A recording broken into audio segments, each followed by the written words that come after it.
Eto mga boss, tambalang Romualdez at Hontiveros pinakamalakas na pambato sa 2028 election. For President, Romualdez. For Vice President, Riza Hontiveros.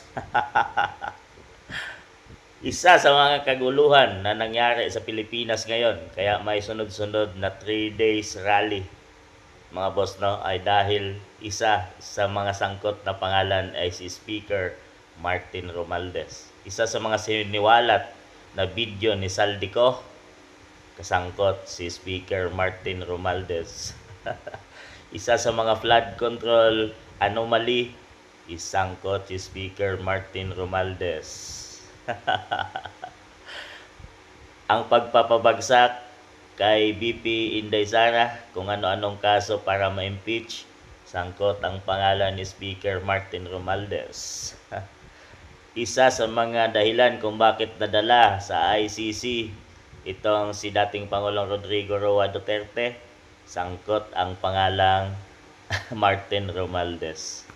Marami halos kaguluhan sa bansa ng Pilipinas, makikita mong pangalan ni Speaker Martin Romualdez.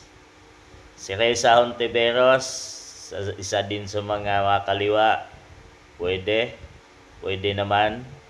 Pero isa daw sila sa malakas na pambato kung sakaling tatakbo man si VP Inday Sara at hindi nila ma-impeach o magawa ng mga kaso dahil lalapit na yung 2028. Ito mga boss, tingnan nyo yung mga mukhang to, yung dalawa.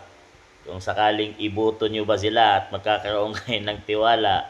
Dahil ngayon, ang gulo na ng Pilipinas, kaliwat ka ng mga rally, kaliwat ka ng mga news sa corruption. At isusunod nyo, dapat isipin nating mabuti kung sino ang susunod nating ihalal sa ating bansang Pilipinas, ang mamumunong muli sa ating bansang Pilipinas, mga boss.